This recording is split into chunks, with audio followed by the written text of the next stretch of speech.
Hello, hello, and welcome. I am really excited to be here. I hope everything is recording. Okay. I am really excited to be here. If this is your first time joining me, my name is Stephanie Poole, and I am the founder of Birth Prep Academy, where we help pregnant women prepare for their first birth. And so if you can tell by the title, the 3 reasons why birth plans don't work, I'm really excited to kind of jump in and do a deep dive on some of the things that I've found just over the time of working with so many clients and what has really kind of come to the surface as to why they don't work. I feel like there is resistance when it comes to making a birth plan. And if I take a step back, it's obvious because research shows that women who make a birth plan just tend to have more of a positive birth experience. So that's what we know for sure, right? But even with that being said, there's still a lot of resistance to it because there's a mindset block. Usually I find that there needs to be a shift in how we view it so that we can see the importance and why we need to do it so that we can glean the benefits from having a birth plan, right?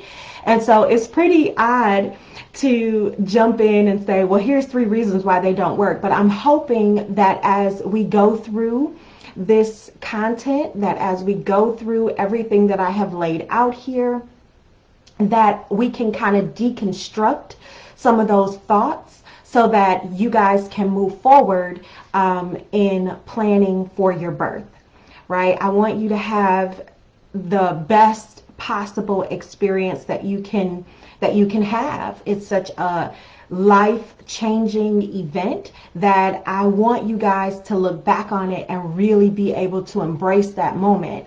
And part of doing that is to have an effective birth plan that really works. So let's go ahead and jump in, and by doing that, I'm actually going to take a step back and just kind of lay the foundation of what a birth plan is. So a birth plan is essentially just an outline of your birth preferences, things that you want to implement because you feel like it will help you to labor and to deliver more comfortably, right? So that's essentially all a birth plan is.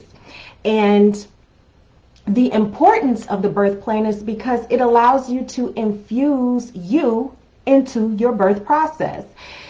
And I know some people, feel like, well, birth is birth. It's pretty much a process that's been around since the beginning of time.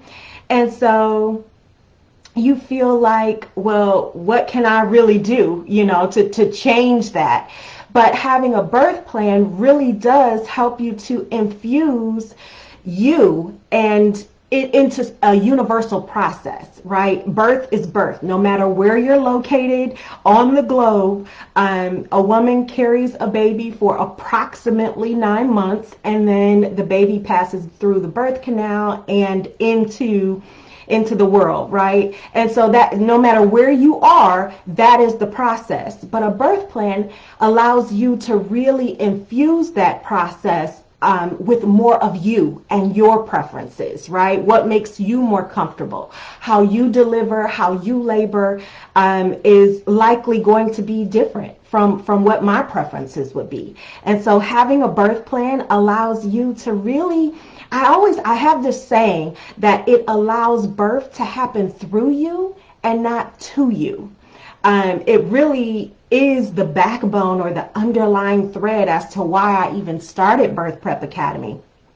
Because I myself, with my first birth, I felt like it happened to me, right? I didn't really have a good plan, and birth just kind of happened. I wasn't I thought I knew what I needed to know, but it turns out I didn't.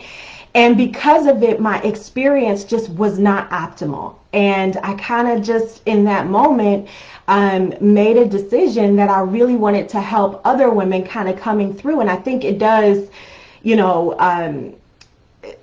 it's important to have someone kind of hold your hand and walk you through that process so that you can understand some of the things that we think we might know to be ready for birth, but we're not really there. And it's okay because you've never given birth before. If this is your first pregnancy, if it's your first birth, you kind of need that someone to stand on the sidelines and kind of walk you through the process. And so that's what I'm hoping to do today and throughout your birth journey. So let's go ahead and jump into 3 reasons why your birth plan is probably not working. So number 1, they're too long. They are too long. Guys, you should see, like, I've seen some that you download, right? It's a PDF. They're pretty much fill in the blank, and they have all of these prompts to get you to fill out what your desired choice would be. And it's not that that's not good, it's just not effective in the moment.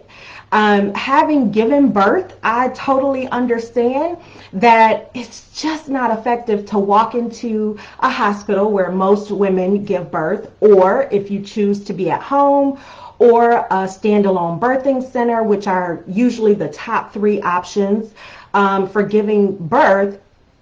It's just not practical to walk in with like a notebook of all of these preferences, right?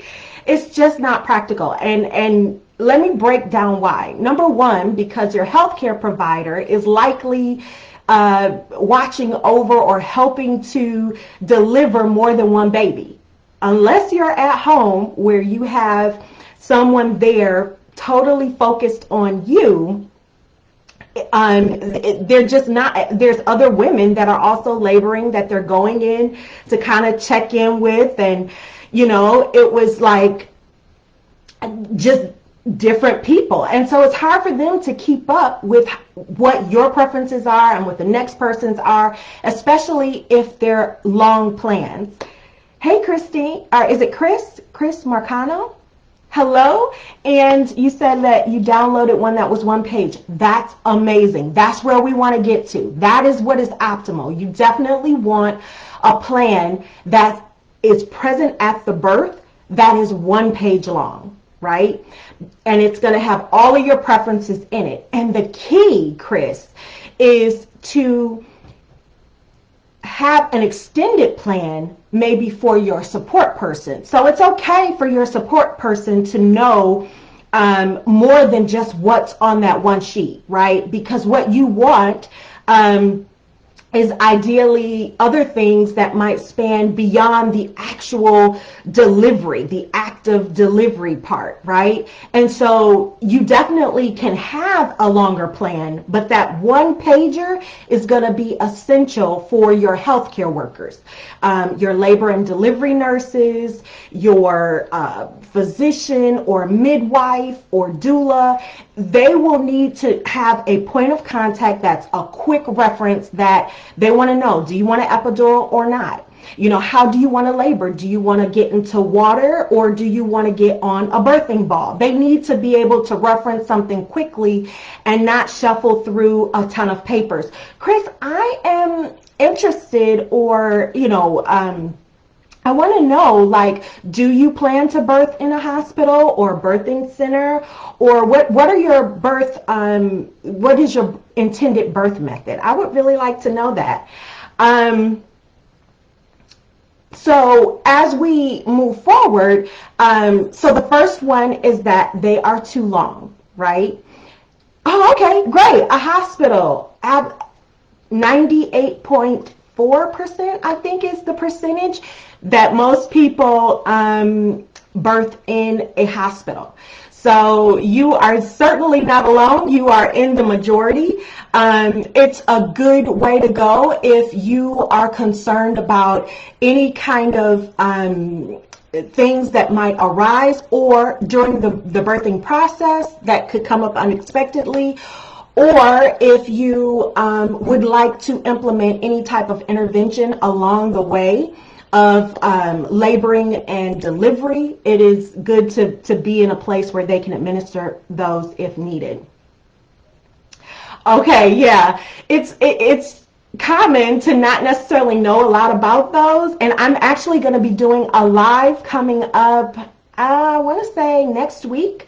So make sure you tune in then, where I'm going to be going over the top 3 birthing methods, and we'll kind of talk more about some of those options. They're good options. I'm not here to steer you one way or another, but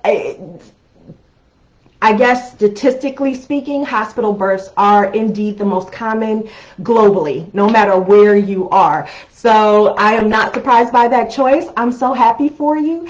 Tell me, when are you due? When is your expected due date? So while I'm waiting for that, I'm going to jump into the second reason. So the first reason we know is that birth plans can tend to be a little long, right? Unless you're smart like Chris and you have a one-pager.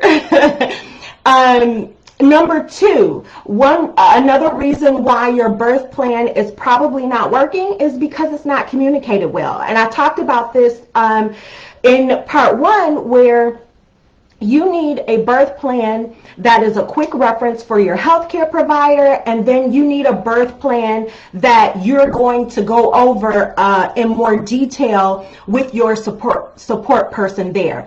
And this is really, really important, guys, because your support person is going to be able to advocate for you when you're not able to advocate for yourself. Once birth really takes off and you get into active labor and those contractions are, really coming pretty hard and pretty quick, it's hard for you to be in a position to be able to advocate for yourself. So if you've already determined some things that you want to try as you're laboring and as you're giving birth, you need to inform your support person so that they can advocate for you and just kind of speak up a little bit with your doctor, with your labor and delivery nurse, because likely, again, something we talked about a little bit ago is that they're often seeing about other patients, right? And so when they come into your room, you and your support person, it's important to be on the same page and kind of discuss things that you've gone over in a more elaborate way with them, so that they can help you advocate for some of your birth choices. How do you want the room? Do you want the lights dim?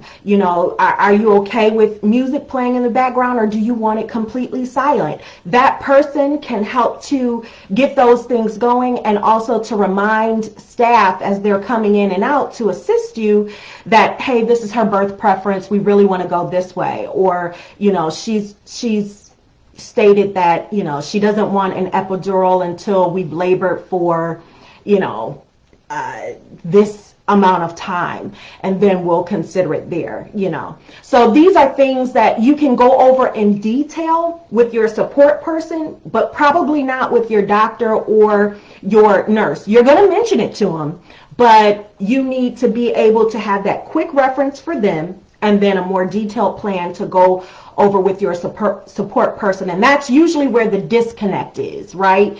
That is one of the reasons, again, why the birth plan is not working, is because there's a disconnect in that communication with your support person who's there to help advocate for you. And so if you're expecting that of your doctor, your midwife, your doula, or your labor and delivery nurse, they may not be on that same page with you because they didn't have the long, deep conversations. Labor and delivery nurses are only there for a shift. right? And after that shift, depending on when you are admitted to give birth, you could come at the beginning of their shift or the end or in the middle. And so they're just not able to be on top of things in detail like a support person that has been there for the journey, and you guys have had an in-depth conversation. They understand what your preferences are, what your personality is. It's important to communicate your preferences well, and they're going to help you do that. And then number 3, we're coming to the third reason why your birth plan is likely not working, and that is because it's not comprehensive enough. So one of the things that I'm super excited about, I do have a program coming out at the end of this month, and I'm really excited about it because what I learned as a first-time mom transitioning into motherhood was that I needed something that was comprehensive to help me transition, not just to help me labor at the hospital. Most people have this idea that it's all about just throwing some items in a hospital bag and rushing off to deliver the baby. And while that is important, it is not enough to fully help you transition into motherhood. And that is probably the number one reason why you hear so many moms of newborns say it's so tough. It's so tough because you're trying to figure out everything on the fly, right? And so that is definitely the third reason why your birth plan is not working, is because it's not comprehensive enough. You really need to have something that addresses your maternity leave. How long will you be off? Do you have savings kind of stashed away? Are you doing a sinking fund to really help you cover what time span you're going to be off with the baby? Because that often means that if you're here in the United States, there's no, maternity paid plan, right? And so you have to rely on whatever benefits come from your job, or even if you're in a country that has a paternity or maternity plan pay, right? It's usually not at 100%. It's usually at a percentage. So there's still going to be a gap in the amount of money that you're going to be deficient of from being on maternity leave. That needs to be considered. You need to have a plan to prepare your home, right? What about, making meals ahead of time so that when you're home with baby, especially if you had a hard labor or delivery, there are things that could occur. We're hoping for the best, right? But there are small things that could occur, and you don't necessarily want to be trying to figure out, what am I going to eat today? You want to have those things thought of well in advance. And then postpartum care. When you're home with baby, one of the things I teach inside of my program is breastfeeding before you have the baby. If you're like me, I failed miserably at breastfeeding, and it's because I was trying to learn on the fly. Once the baby got here, I was trying to attach my son to the breast and figure it all out right then and there, when there's a better way. It really does take preparing up front to understand that it's important to put the baby to the breast right from birth, right after you deliver. Like, that's key. It's what I call the magic hour. And that helps to build milk supply even before there's a good milk supply to come down into the breast. But most people don't know that. Another thing that is important to know is that breastfeeding is demand and supply, and not supply and demand, right? We're taught, especially from a business sense, that everything is supply and demand, supply and demand. But it's not that way with breastfeeding. And that was really hard for me because I thought the milk will come and then he'll feed. But it really takes you putting them to the breast, even when there's just a tiny bit of colostrum, that is going to help build the milk supply. So these are all things that inside of my program, we help you to figure all of that out before you go in to have the baby. So while the one-page birth plan is essential for the healthcare workers during your actual delivery, you need a more comprehensive plan to actually help you transition into motherhood. And so I encourage you that even if you don't, if you're not one of my clients, or if you don't, necessarily work with me, that's fine. That's fine. I'm here to help you understand what you need when you give birth, especially as a first-time mom.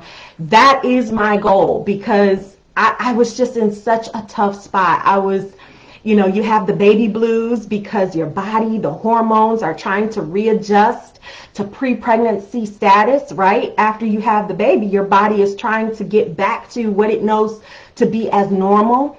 It's a tough adjustment, guys. And at the same time, you love this little baby and you feel responsible for everything for them, because they're literally dependent on you 24 hours a day, and it's just hard to make that match.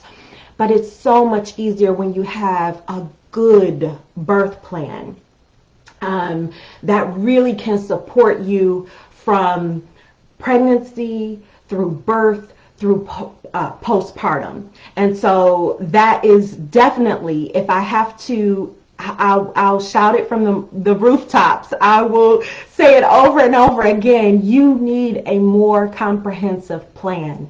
It needs to be broken down into compartments, but it definitely needs to be where you can definitely have a more supportive plan that will get you from being just you to you and baby. So with that being said, I hope that I've, kind of explained the hiccups that will happen if you don't effectively execute a birth plan. If you have any questions, feel free to, drop them in the comments or to DM me. I'm always available, guys. It's truly what I do. And like I said, even if you don't necessarily, if you're not one of my clients, or if you don't choose my program, I still beg you to please put a birth plan together so that you can feel fully supported and you can be the best you, right, for your little one that is on the way. So with that being said, if you're interested, or if you like this and you want more information, click the link in my bio, and there is a wait list. So it's going to be my program that I've put together from a one-on-one standpoint. I've now kind of put it into a full system, and the program will drop at the end of this month. Y'all, I'm so excited. I am so excited because I feel like I'll be able to help more moms on a wider scale than just the one-on-ones that I've been doing.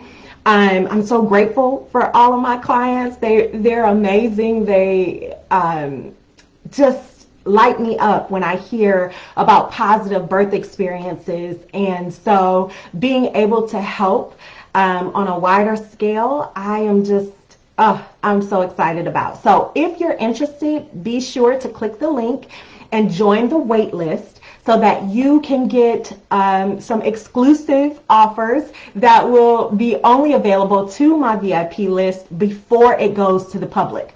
So definitely make sure that you check that out. Again, if you have questions, even if you have questions that you think of outside of the live, come back, shoot me a DM, or put the question under this post, and I'm happy to answer. Anything in regards to lactation, childbirth, the actual process, or birth prep. So anything you need to prep to get ready for the baby. Because again, it is really my true desire to help you transition into motherhood. Just thinking about it now, I could almost cry because it was so rough. It was so rough for me. Because I had no point of reference. I didn't know what I was doing. And the thing is that I so thought I did. I thought I knew it. And then getting into the thick of it, it was just so much different. It was so much more involved than what I had anticipated. So with that being said, definitely don't forget to hit the link in my bio to find out more and to get on the list. I'll be back next week with another episode. Again, Chris, if you're still on, I am going to be going over the top 3 birth methods so that we can understand a little bit more. I actually am going to be going live a little bit more because I do have so many topics that I want to try and really hit and cover to really help support you guys and hopefully impact your birth so that you can have a positive birth experience. All right, guys, I actually have another meeting to jump on. So until next time, happy birthing. See you soon. Bye.